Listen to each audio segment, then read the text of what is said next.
Friends, welcome to my channel Shiksha Saar. मैं ममता दुबे। आज हम अगला वीडियो लेकर के आए हैं आपके लिए। इसमें हम कुछ सेल ऑर्गेनेल्स के बारे में पढ़ने वाले हैं। हमने इसके पहले जो वीडियो बनाया था उसमें हमने सेल के बारे में देखा था, प्रोकैरियोटिक सेल, यूकैरियोटिक सेल के बारे में हमने पूरे डिटेल में पढ़ा। और इसके बाद हमने आपका मेम्ब्रेन के बारे में पढ़ा, हमने सेल मेम्ब्रेन पढ़ा। सेल मेम्ब्रेन के बाद हम सेल ऑर्गेनेल्स पढ़ेंगे। तो हम सेल में हमें क्या क्या चीजें हैं हम देखते हैं कि सेल जो होती है उसमें हमें क्या क्या स्टडी करना है। तो ये हमने जनरली सेल, हमने मेम्ब्रेन देखा, सेल मेम्ब्रेन हमने पढ़ चुका है, प्लाज्मा मेम्ब्रेन। इसके बाद हम पढ़ेंगे सेल ऑर्गेनेल, सेल ऑर्गेनेल्स और हमारा इसके बाद हम न्यूक्लियस पढ़ेंगे। तो ये चीजें जो होती हैं, आपको मालूम है एक सेल के अंदर साइटोप्लाज्म होता है। सेल के अंदर वाले पार्ट में साइटोप्लाज्म के साथ में न्यूक्लियस प्रेजेंट होता है और सेल ऑर्गेनेल्स प्रेजेंट होते हैं। सेल ऑर्गेनेल्स जो होती हैं बहुत सारी होती हैं, जिसमें हम पढ़ने वाले हैं अभी विभिन्न, मतलब जो आपके कोर्स में होगी, हम उन ऑर्गेनेल्स को पढ़ेंगे और न्यूक्लियस को पढ़ेंगे। हमने सेल मेम्ब्रेन, उसकी आउटर कवरिंग, उसको हमने पढ़ चुका है। तो अब हम सेल ऑर्गेनेल्स पढ़ेंगे। तो सेल ऑर्गेनेल्स में हम बहुत से सेल ऑर्गेनेल्स के बारे में पढ़ेंगे। जैसे हम यहाँ कुछ सेल ऑर्गेनेल्स के नाम लिखते हैं। पहला है आपका गोल्जी बॉडी। विभिन्न प्रकार के जो सेल ऑर्गेनेल्स हैं इनकी स्टडी करेंगे हम। माइटोकॉन्ड्रिया, एंडोप्लाज्मिक रेटिकुलम,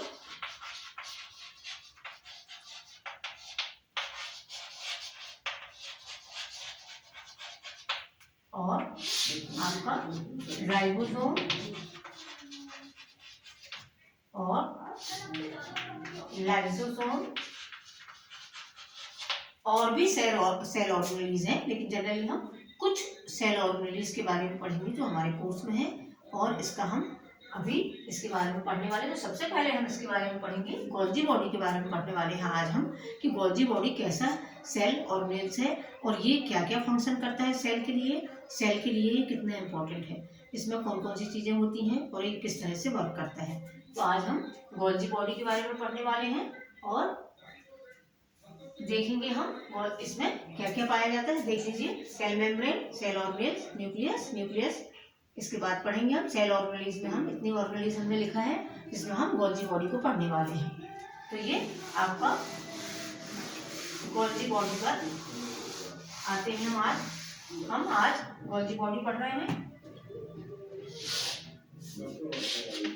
तो गोल्जी बॉडी एक ऐसा ऑर्गेनेल्स है जो सबसे पहले इसको तो इसके हम क्या क्या पार्ट पढ़ेंगे। इसमें हम कुछ पार्ट हम लिखेंगे कि जिनके बारे में हम स्टडी करेंगे।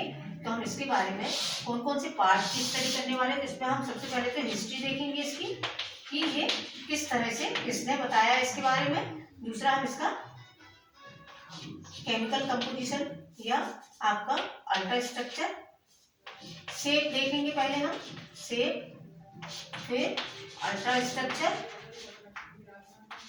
स्ट्रक्चर देखेंगे और इसके बाद हम इसका केमिकल कंपोजिशन देखेंगे कि किस तरह से मिलकर के बना होता है। केमिकल कंपोजिशन देखेंगे, इसके बाद हम इसके फंक्शन देखेंगे। तो इन पार्ट पर हम इस गोल्जी बॉडी को कवर करने वाले हैं, हिस्ट्री, शेप, अल्ट्रा स्ट्रक्चर और केमिकल कंपोजिशन और फंक्शन।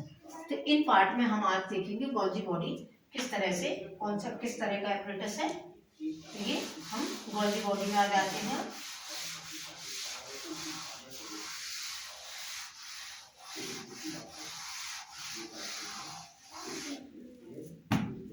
आज हम गोल्जी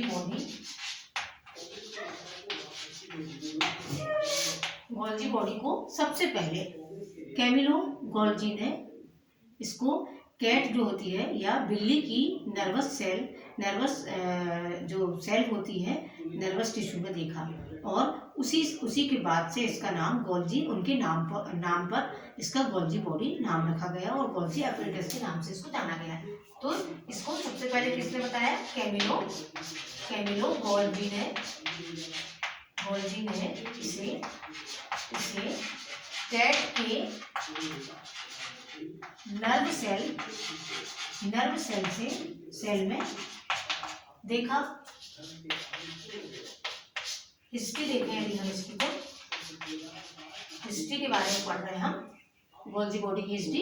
कैमिलो गोल्जी ने इसे कैट के नर्व सेल में देखा और यहीं से इसका नाम, और इसलिए इसे इनके नाम के आधार पर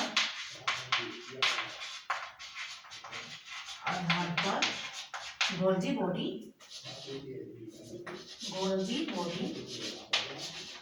या गोल्जी एपरेटस के नाम से भी जाना जाता है। ये के नाम से जाना गया। अब ये जो गोल्जी बॉडी है, कैमिलो गोल्जी के नाम से इसको जाना गया। गोल्जी बॉडी जो है एक ऐसी ऑर्गेनेलिज है जो केवल किस में पाई जाती है? हमने पहले ही बता चुका है, प्रोकैरियोटिक सेल जो होती है उनमें किसी भी तरह की ऑर्गेनेलिज प्रेजेंट नहीं होती है, केवल यह यूकैरियोटिक सेल में पाया जाता है। और यूकैरियोटिक सेल में भी हमारी जो आरबीसी होती है, मैमेलियन की आरबीसी जो होती है, उसमें ये एब्सेंट होता है। तो यह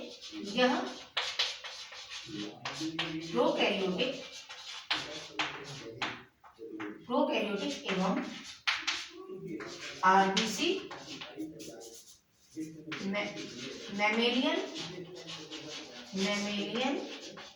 की आरबीसी को छोड़कर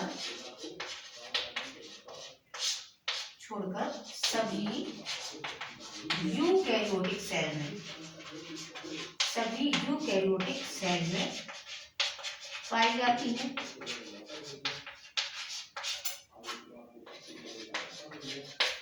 ये गोल्जी बॉडी जो है प्रोकैरियोटिक सेल और मैमेलियन सेल की आरबीसी, इन दोनों को छोड़कर सभी यूकैरियोटिक सेल में यह प्रेजेंट होती है गोल्जी बॉडी एपरेटस जो है वो एक भी हो सकता है किसी सेल में और एक से ज़्यादा भी हो सकता है। यदि सेल के ऊपर डिपेंड करता है ये कि कौन सी सेल किस जगह पर उपस्थित, जैसे नर्व सेल हो और लिवर की सेल हो, इनमें एक से ज़्यादा भी गोल्जी बॉडी प्रेजेंट होते हैं।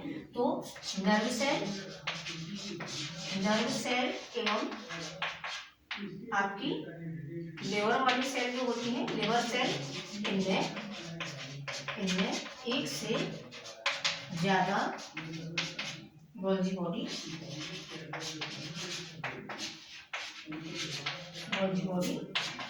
प्रेजेंट होती है।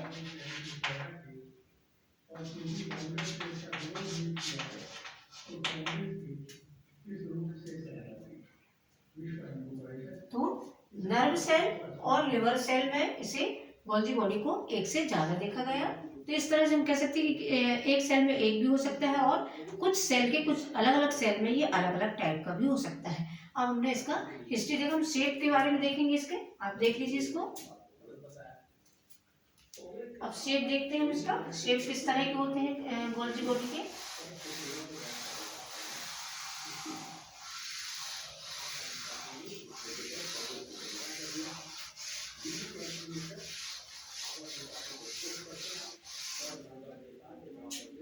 शेप गोल्जी बॉडी का शेप कैसा होता है? ये जो होते हैं गोल्जी बॉडी, ये अलग अलग सेल में अलग अलग शेप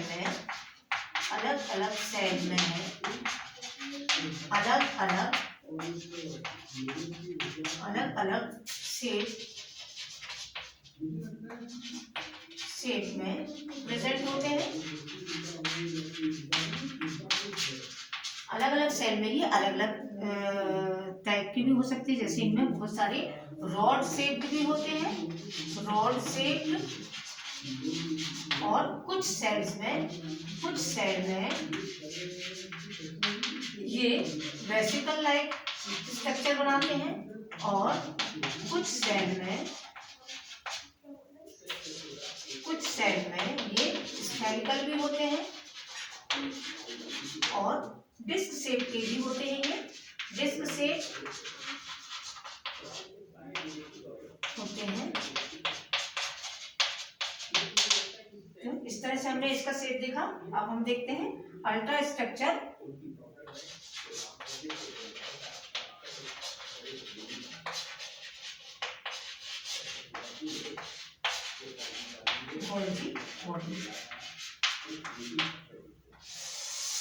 यदि हम इसका अल्ट्रा स्ट्रक्चर देखें कि वो किस तरह का बना होता है, तो अल्ट्रा स्ट्रक्चर देखने पर हमें पता चलता है कि गोल्जी बॉडी जो होता है वो 3 तरह के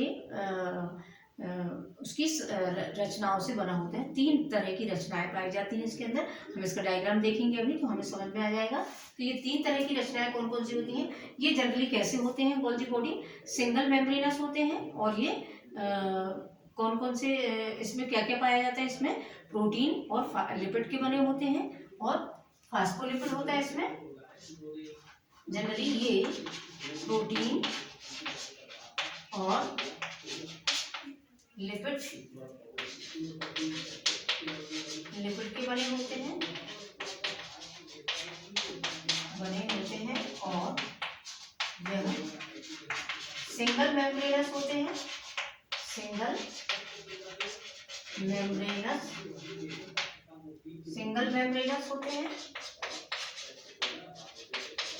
सिंगल मेम्ब्रेनस में कुछ जो ऑर्गेनेल्स होते हैं वो डबल मेम्ब्रेन के बने होते हैं। जैसे हमारा माइटोकॉन्ड्रिया है। माइटोकॉन्ड्रिया को यदि हम देखते हैं तो इस तरह से ये आउटर मेम्ब्रेन होती है इसकी और इनर मेम्ब्रेन इस तरह से क्रस्टी फॉर्म में, इस तरह से क्रस्टी फॉर्म की आपकी इनर मेम्ब्रेन होती है। तो इस तरह से ये डबल मेम्ब्रेन है, ये आउटर मेम्ब्रेन और ये इनर मेम्ब्रेन। तो इस तरह से माइटोकॉन्ड्रिया जो है वो डबल मेम्ब्रेनस है, लेकिन गोल्जी बॉडी जो है वो सिंगल मेम्ब्रेनस ऑर्गेनेल्स है। तो इस तरह से हमने बोला कि ये प्रोटीन और लिपिड के बने होते हैं और सिंगल मेम्ब्रेनस होते हैं। अब हम इनकी रचनाओं के बारे में देखेंगे। सबसे पहला इसमें क्या पाया जाता है, सबसे पहला इसमें सिस्टर्नी होता है।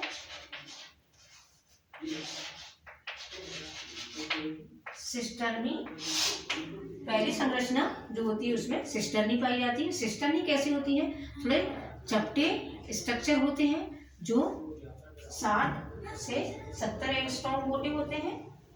सिस्टर्नी चपटे स्ट्रक्चर होते हैं।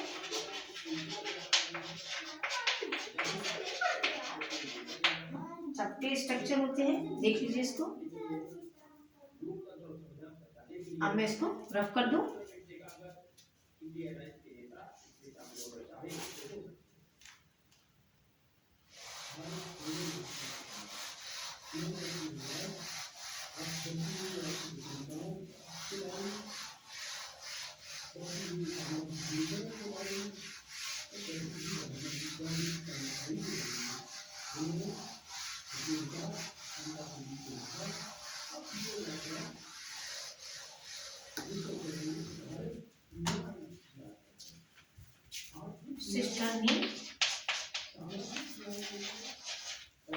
सिस्टर्नी जो होते हैं इनकी ये 60 से 70 एंगस्ट्रॉम मोटी होती है। इनकी झिल्ली मोटी झिल्ली के बने होते हैं और इसमें 2 फॉर्म होते हैं, एक मैच्योरिंग फॉर्म और मैच्योरिंग फेस होता है और एक दूसरा फेस जो होता है आपका फॉर्मिंग फेस होता है। इसमें 2 फेस पाए जाते हैं। कौन कौन से, पहला फेस है इसमें 2 फेस पाए जाते हैं। पहला मैच्योरिंग फेस और दूसरा फॉर्मिंग फेज। जो मैच्योरिंग फेज होता है ये आपकी मेम्ब्रेन की ओर होता है, मतलब हमारी प्लाज्मा मेम्ब्रेन की ओर पाया जाता है और जो फॉर्मिंग फेज होता है वो हमारे न्यूक्लियस की तरफ पाया जाता है इसका। इस तरह से 2 फेज में डिवाइड होते हैं। हम इसका थोड़ा सा डायग्राम देखेंगे कि किस तरह से गोल्जी बॉडी दिखते हैं। ये मान लो आपकी सिस्टर्नी वाला पार्ट है, तो ये वाला जो पार्ट है ये सेप्टम होता है और ये ऊपर की ओर जाकर के इस तरह से स्वेल करता हुआ आपको दिखाई देगा। ऐसा स्वेलिंग इस तरह से, ये जो पार्ट है ऊपर वाला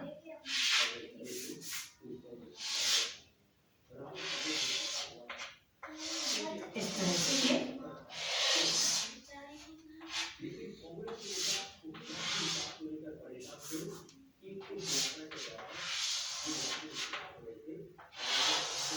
ऐसा, इस तरह से गोल्जी बॉडी का स्ट्रक्चर होता है वो आपको दिखाई दे रहा है। ऐसे ये जो पार्ट होता है इसका, ये जो पार्ट होता है बीच वाला सेक्शन, ये कहलाता है आपका सिस्टर्नी वाला पार्ट। इसको हम सिस्टर्नी वाला पार्ट कहते हैं। और ये जो पार्ट होता है ये कॉनकेव, जैसे हमारा जो लेंस होता है, लेंस को यदि हम एक साइड देखते हैं तो ऐसा उठा हुआ होता है और एक साइड ऐसा गहरा हुआ होता है। तो ये वाला जो पार्ट है वो आपका कॉनकेव लाइक होता है, कॉनकेव लाइक, और ये होता है कॉन्वेक्स लाइक। तो ये कहलाता है आपका मैच्योरिंग फेज, और ये आपका फॉर्मिंग फेज कहलाता है इसका, फॉर्मिंग फेज। ये इस तरह से गोल्जी बॉडी जो होता है वो आपका ऐसे एक डिस्क लाइक स्ट्रक्चर होता है। ये यहाँ से गहरा और यहाँ से थोड़ा सा उठा हुआ होता है। तो ये जो होती है सिस्टर्नी कहलाती है, ये वाला पार्ट, ये पोर्शन सिस्टर्नी कहलाता है, इसको हम सिस्टर्नी बोलते हैं। तो ये सिस्टर्नियों के जो ऊपर वाला जो पार्ट है, ये जो फूला हुआ पार्ट दिखाई दे रहा है आपको, ये कहलाता है आपका वैक्यूल्स। ये जो धानी स्वरूप होता है या गोलाकार धानियां जो होती हैं, इनको हम वैक्यूल्स बोल सकते हैं। ये वैक्यूल कहलाती है। और इनके आसपास में कुछ स्ट्रक्चर पाए जाते हैं जो गोलाकार स्ट्रक्चर होते हैं, जो 2 तरह के होते हैं, आगे हम पढ़ेंगे अभी। उनको हम क्या बोलते हैं, एक ऐसे इस तरह के स्ट्रक्चर पाए जाते हैं। कुछ स्ट्रक्चर गोल गोल इसके आसपास सभी जगह पाए जाते हैं, गोलाकार स्ट्रक्चर। ये स्ट्रक्चर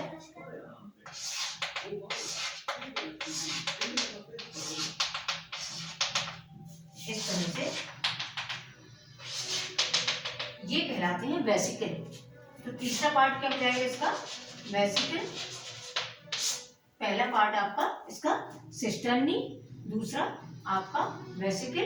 तो वेसिकल में भी 2 तरह की वेसिकल होती है, एक स्मूथ होती है, स्मूथ वेसिकल होती है, और एक कोटेड वेसिकल होती है जो रफ होती है। उनकी जो लेयर आउटर पार्ट होता है उसका वो रफ होता है। तो ये वेसिकल भी 2 तरह की होती है, और ये सिस्टर्नी वाला पार्ट है और ये वैक्यूल वाला पार्ट है। ये धानी के रूप में स्ट्रक्चर, जो फूला हुआ स्ट्रक्चर निकलता है सिस्टर्नी से बाहर, ये आउटग्रोथ करता हुआ, या सिस्टर्नी का जो आखिरी भाग होता है वो थोड़ा सा फूल जाता है, उसी भाग को हम वैक्यूल बोलते हैं। और कुछ गोलाकार संरचनाएं होती हैं जो सिस्टर्नी के चारों ओर पाई जाती हैं, इनको हम वेसिकल्स बोलते हैं। तो ये 3 तरह के स्ट्रक्चर का बना होता है, सिस्टर्नी, वेसिकल्स और वैक्यूल। अब ये जो पार्ट होते हैं, ये वाला पार्ट मेम्ब्रेन साइड में होता है और ये वाला पार्ट न्यूक्लियस के साइड होता है। अब इसका फंक्शन क्या है न्यूक्लियस के, सबसे पहले तो न्यूक्लियस के आसपास एंडोप्लाज्मिक रेटिकुलम पाया जाता है। तो एंडोप्लाज्मिक रेटिकुलम से ये रिलेटेड होता है। कैसे कि जो न्यूक्लियस होता है हमारा, न्यूक्लियस जो एंडोप्लाज्मिक रेटिकुलम है वो इस तरह से लगे होते हैं, ऐसे एंडोप्लाज्मिक रेटिकुलम जो लगे होते हैं, ये एंडोप्लाज्मिक रेटिकुलम, यहाँ से जो भी मटेरियल आता है न्यूक्लियस के अंदर से, ये एंडोप्लाज्मिक रेटिकुलम में आकर के ये जो इसकी सिस्टर्नी है वो गोल्जी बॉडी उसको क्या करती है, उस मटेरियल को एब्जॉर्ब करती है। ये गोल्जी बॉडी उस मटेरियल को क्या करती है, यहाँ पर जो प्रोटीन का संश्लेषण होता है उसको ये मॉडिफाई करती है, उस पूरे मटेरियल को ये मॉडिफिकेशन करती है, मॉडिफाई करके इसको सीक्रेट करती हैं, उसकी पैकिंग करती हैं। पैकिंग करने के बाद उसको फिर जिस जगह उसको भेजना है उस जगह में उसको भेज देती है। सबसे प्रमुख काम क्या है इसका, गोल्जी बॉडी का, कि ये एंडोप्लाज्मिक रेटिकुलम से संबद्ध होता है या रिलेटेड होता है। एंडोप्लाज्मिक रेटिकुलम में जो प्रोटीन संश्लेषण होता है, उसका जो प्रोटीन वाला या जो भी मटेरियल होता है, उस मटेरियल को ये लेकर के मॉडिफाई करता है। मॉडिफाई करने के बाद उसकी सिक्रेशन करता है। सिक्रेशन करने के बाद उसकी पैकिंग करके उसको वहाँ सेल की जहाँ इसको आवश्यकता होती है, जिस जगह में, वहाँ उसको भेज देता है। तो ये इसका काम होता है। तो ये किससे रिलेटेड होता है? एंडोप्लाज्मिक रेटिकुलम से इसका रिलेशन होता है। तो इसी तरह से ये जो पार्ट है आपका, ये जो मैचुरिंग फॉर्मिंग फेस है, ये फॉर्मिंग फेस इसके न्यूक्लियस के साइड में होती है, और जो मैचुरिंग फेस है वो आपके सेल के मेम्ब्रेन के साइड में होती है। इस तरह से हमने इसको देखा स्ट्रक्चर इसका। अब आगे हम इसके और भी पार्ट को देखेंगे। तो इसको मैं रफ कर देती हूँ। देखिए आप, फॉर्मिंग फेस,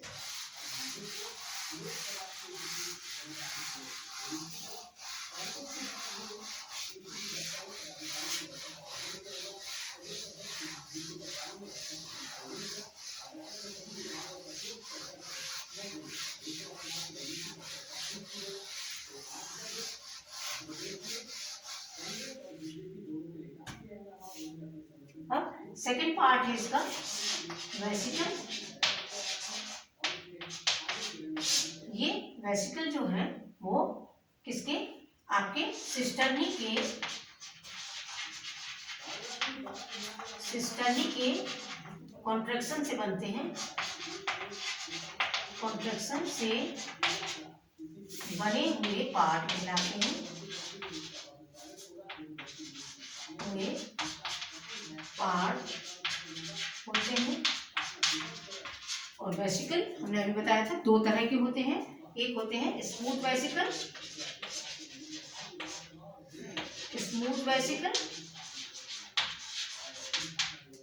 और सेकेंड है आपका कोटेड वेसिकल।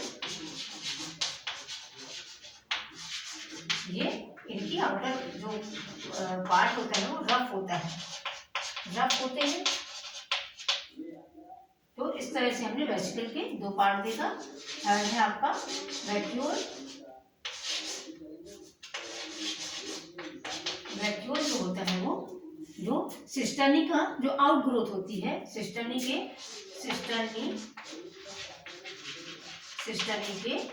आगे वाले भाग में, आगे वाले फूले हुए भाग कहलाते हैं। तो ये हमारा अब कंप्लीट हुआ आपका अल्ट्रा स्ट्रक्चर, जो हमने गोल्जी बॉडी के बारे में पढ़ा। गोल्जी बॉडी में कौन कौन से पार्ट होते हैं, तो ये 3 पार्ट प्रमुख होते हैं। अब इसके फंक्शन में देखेंगे हम कि ये क्या क्या फंक्शन करता है। हमने आपको अभी कुछ फंक्शन इसके बारे में बताया। इसके आगे हम चलते हैं इसके कंपोजिशन पर। तो ये किस किस का बना होता है, इसका कंपोजिशन देखेंगे।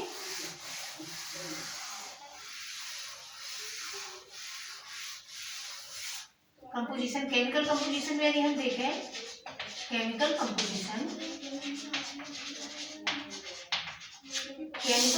यदि देखें तो ये किसका बना होता है? प्रोटीन और लिपिड का हमने पहले ही बताया है। ये प्रोटीन और लिपिड का बना होता है, लिपिड का बना होता है। इसमें 60% प्रोटीन और 40% लिपिड पाया जाता है। लिपिड प्रेजेंट होती है इसमें लिपिड जो है वो कौन सी लिपिड होती है? इसमें फॉस्फोलिपिड पाई जाती है। इसमें फॉस्फोलिपिड होती है, इसके अंदर प्रेजेंट होती है। तो और कुछ एंजाइम्स भी पाए जाते हैं। कुछ एंजाइम भी प्रेजेंट होते हैं। कुछ एंजाइम भी प्रेजेंट होते हैं, जैसे एडिपेज,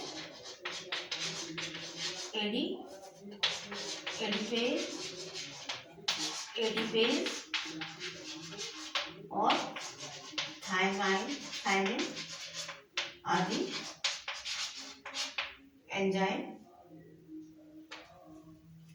तो इसमें हमने केमिकल कंपोजिशन में क्या देखा, इसमें प्रोटीन और लिपिड का पार्ट होता है। ये 60% प्रोटीन 40% लिपिड पाई जाती है, और लिपिड जो होती है वो इसमें फॉस्फोलिपिड पाई जाती है, और कुछ एंजाइम प्रेजेंट होते हैं जो एटीपेज और थायमिन के रूप में प्रेजेंट होते हैं।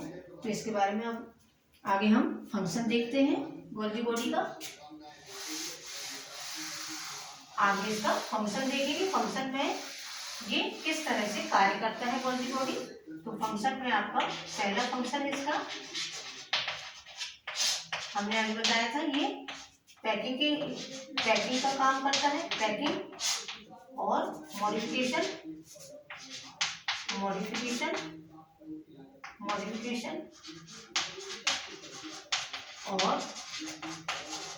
सीक्रेशन, ये सीक्रेशन का कार्य करता है।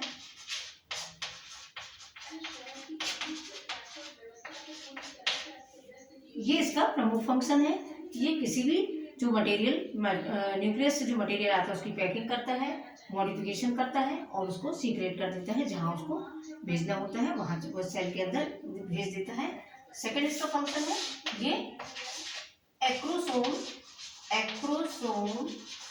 का फॉर्मेशन करता है। एक्रोसोम जो हमारे स्पर्म का जो ऊपर वाला पार्ट होता है शुक्राणु जो मेल गैमेटोजेनेसिस में हम पढ़ते हैं, जो शुक्राणुओं का ऊपर वाला पार्ट है, एक्रोसोम वाला पार्ट, उस एक्रोसोम वाले पार्ट का फॉर्मेशन भी गोल्गी बॉडी के द्वारा ही होता है। तो यह एक्रोसोम का फॉर्मेशन करता है। और सेल वॉल का फॉर्मेशन भी यही करता है। सेल वॉल के फॉर्मेशन में हेल्प करता है। सेल वॉल के फॉर्मेशन में जो सेल वॉल पाई जाती है वो प्लांट में पाई जाती है हमारी, तो सेल वॉल के फॉर्मेशन में भी यह गोल्गी बॉडी एपरेटस हेल्प करता है। और सेल प्लेट के फॉर्मेशन में भी यही हेल्प करता है। सेल प्लेट का फॉर्मेशन भी गोल्गी बॉडी के द्वारा होता है। इसके द्वारा होता है। और ये हमारा जो एक और ऑर्गेनेलिज है लाइसोसोम का फॉर्मेशन गोल्गी बॉडी के द्वारा होता है। तो ये कह सकते हैं हम लाइसोसोम का फॉर्मेशन गोल्गी बॉडी के द्वारा होता है। गोल्गी बॉडी के द्वारा होता है। ये एक ऐसा ऑर्गेनेलिज है जो एक दूसरी ऑर्गेनेलिज का फॉर्मेशन करता है। यह इसका एक प्रमुख गुण है। ये गोल्गी बॉडी भी एक ऑर्गेनेलिज है और लाइसोसोम भी एक ऑर्गेनेलिज है जो लाइसोसोम का फॉर्मेशन करता है गोल्गी बॉडी। तो इस तरह से हमने इसके 5 फंक्शन देखा। अभी और आगे देखेंगे हम। ये देख लीजिए आप, रब कर देती हूँ मैं इसके बाद फंक्शन में। और हम देखेंगे ये माइटोकॉन्ड्रिया में भी कुछ हेल्प करता है। माइटोकॉन्ड्रिया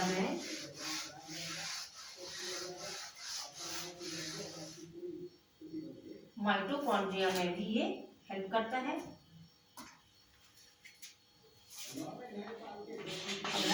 ये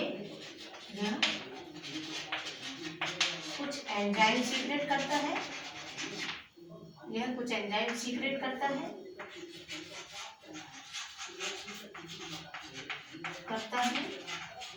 जो माइटोकॉन्ड्रिया में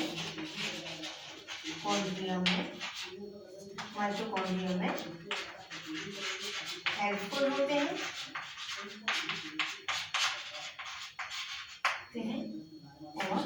और भी इसके फंक्शन है, हम देखेंगे इसमें। और ये एक तरह की ऐसी गोल्गी बॉडी जो है वो एंडोप्लाज्मिक रेटिकुलम से भी रिलेटेड होता है।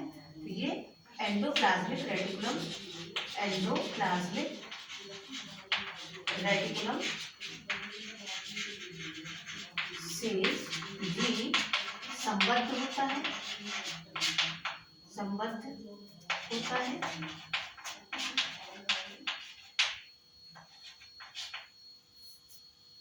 संबद्ध होता है। इस तरह से हमने इसके फंक्शन देखा। अब आपका, यदि आपको मेरा वीडियो अच्छा लगता है और यदि आपको मेरा लेक्चर पसंद आया तो इसका हम अगला पार्ट अब बनाने वाले हैं। गोल्जी बॉडी के बाद हम माइटोकॉन्ड्रिया पढ़ाएंगे। इसके बाद यदि आपको मेरा चैनल अच्छा लगता है तो इसको सब्सक्राइब जरूर करिए, लाइक जरूर करिए और शेयर जरूर करिए। Thank you.